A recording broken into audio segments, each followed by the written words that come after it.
Hello, everybody. So, if you didn't know, this week is the release of the Oscar nominations, and we got a whole list of the nominations for Best Picture. I think there are 10 this year. It's either 8 to 10 is the limit. But this year, in my opinion, the Best Picture nominee list was just rock solid across the board. I mean, you had two really big movies on there, which is not usually always the case. You usually get one like ginormous blockbuster, and the rest of them are much smaller movies. This year we had Top Gun Maverick, which is, if you didn't realize, was the highest grossing movie domestically, and we also had Avatar: The Way of Water, which is the biggest film worldwide of the year. So it's really cool that we got both those movies on there. Then you have movies like Elvis and Tar. Just a really good list. There's still a few movies I didn't see on the Best Picture nominations. I've seen most of them.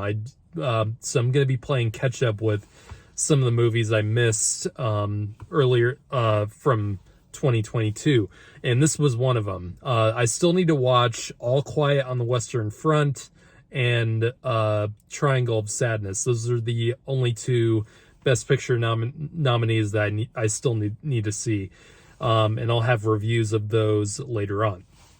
So tonight I went to see Women Talking, which is directed by Sarah Polley, who I didn't really recognize until I looked up what she was in. I mostly know her for the lead actress in Zack Snyder's Dawn of the Dead remake, and I've always liked that actress a lot, and I think she's really good in that film. But I didn't realize that she basically went to become mainly a director. And I don't think I've seen any of her other movies up until this one. And I'm really curious to check out some of her other work, because I did not realize that she is a really impressive director. And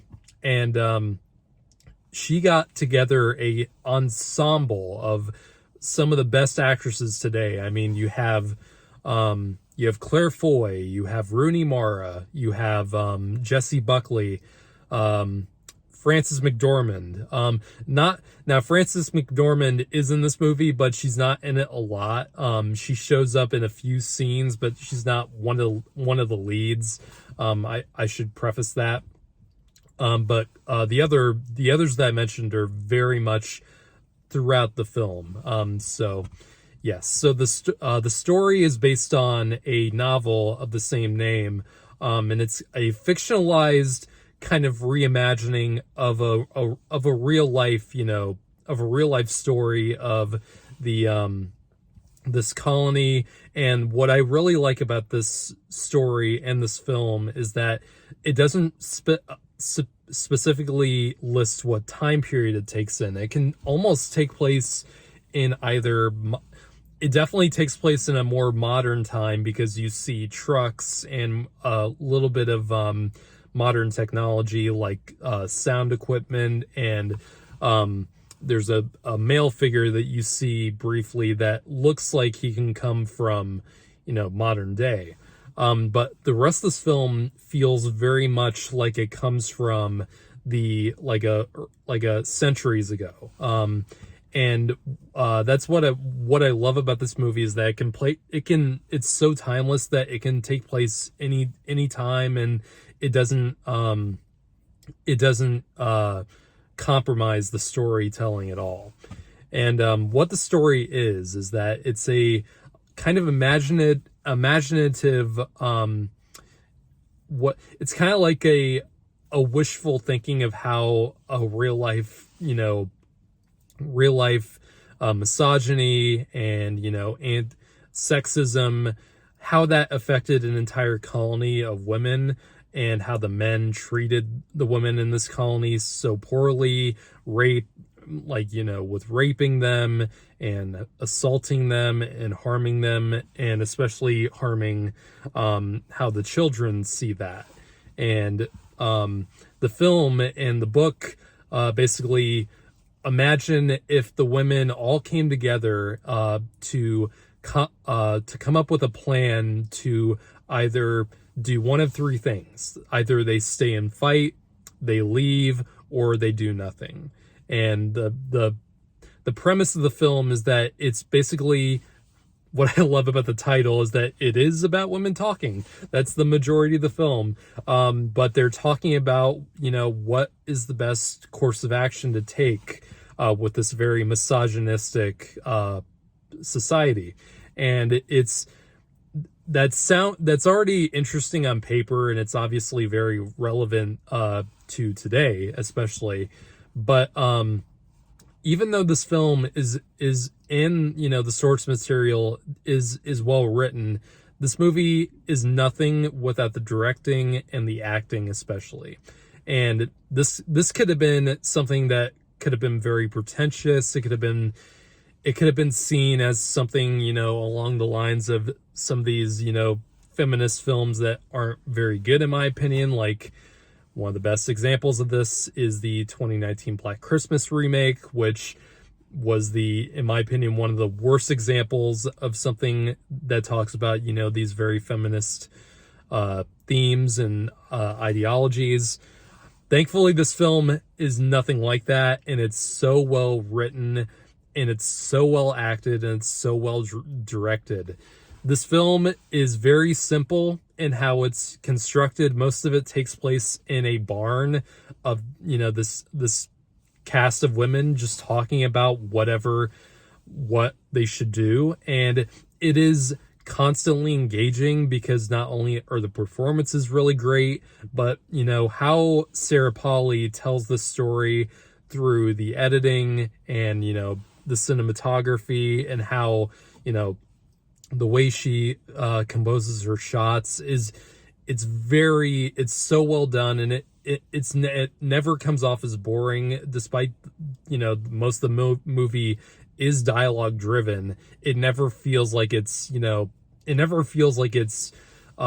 slowly paced. It feels very, the way everything comes together feels very fast paced. And, this is a pretty short movie.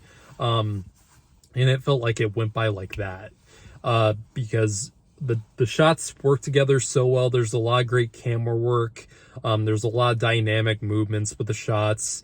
And the film also has a very desaturated and very non-vibrant looking color tone to it. It almost looks like it could be black and white in certain shots. And in other movies that might come off as a flaw, but in this one it really does work in portraying the society that really is just terrible for any female figure in this society that the story establishes. And another thing that some people might take issue with if it was in any other movie, and something I probably would have criticized in any other movie, is that you don't really see any of the male figures who are responsible for doing this to our leads. You hardly see any of them. You only see a handful of the good ones, like Ben Winshaw's character, who is, who's taking notes throughout these meetings where the women are discussing. In another movie, that probably would have come off, as kind of, what's the word I'm looking for? It would have came off as kind of, it would have came off as lacking, or it would have been, too much of tell but not show. But with this, though, it really does work, in my opinion, just because of how convincing the actors are, because the actors are the characters are so angry, obviously, about the things that have been done to them, but they come off as so vulnerable as well.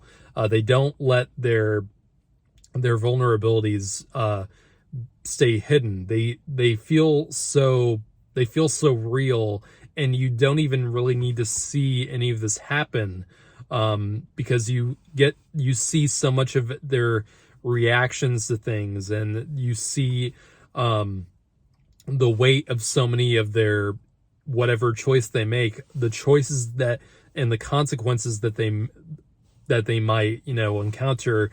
You can see all those things weigh in on each of the characters one at a time. Like Claire Foy's character is very for leaving this colony, but she kind of has the realization at one point that she may never see some of the people that she loves ever again if she makes that decision, and if they make that decision ultimately. And it's like that for all the other characters, and a lot of them disagree with one another. Some want to stay and fight, some want to do very little, and some of them don't want to take the violent route and they just want to leave peacefully. And it's a really great balance of power dynamics in this film. And I think this film could very much work in a Broadway kind of thing. And this movie, I think, does the kind of where it definitely does feel kind of like a theatrical play at many points in the film. I think that this film does what Darren Aronofsky's The Whale didn't do as well, where The Whale kind of did something similar to this film, but I think that Sarah Polley, what she did, in my opinion, that was better than The Whale, was that she made every character feel less like they were in a very Broadway sense, and she made them feel very cinematic, but she also makes a great decision with keeping the story small scale, and she still manages to make it feel. She still manages to get across all the things that the story needs to tell, and that's something that I had problems with The Whale, was that the characters at many points didn't feel like they were real people, and they just felt like they were stereotypes or they were archetypes. And I don't think the movie version of The Whale took advantage of the medium it was in, where this film, I think it took very much full potential. And I think I was thoroughly, invested in this film, and I think everyone does a great job. And this is a huge ensemble, like I said, and each actor and actress does a great job, and it's hard to really pick a standout for me. But if I were to pick two standouts, it would be Jessie Buckley, who I adore, and she is really becoming a force of her own. And Rooney Mara is always great. Ben Whishaw is amazing in this film, and he really shows a side of him that I have not seen yet from a performance. I haven't really seen him do something like this, and I think, in my opinion, I think he would deserve a Best Supporting Actor nomination. I don't think, last time I checked, I haven't really looked at the nomination lists, so I kind of don't remember what's all on them, because, to be honest, I don't really care about the Oscars anymore. I look at them from time to time now, but I'm not nearly as invested in the Oscars as I once was, partially because of the way things went last year with the Academy Awards, just because of how horribly they went. But in my opinion, Ben Whishaw would be up there for a Best Supporting Actor nomination, because he gets across a lot of things in this film, and he does a tremendous job. But yeah, I can't wait to see more of what Sarah Polley does with her directing. And like I said, I had no idea she had this in her. And I'm looking forward to seeing more from her. So I'm going to give this film an 8.5 out of 10. I would would have liked to see maybe a little bit more coming from some of the some of the other actresses. I think Frances McDormand is such an amazing actress that I think she was a little bit underutilized, and I wasn't sure if that character has more to do in the novel. But I would have liked to see more and understand that character just a little bit more. And there's a few moments that feel a little bit, superfluous to the plot and what's going on.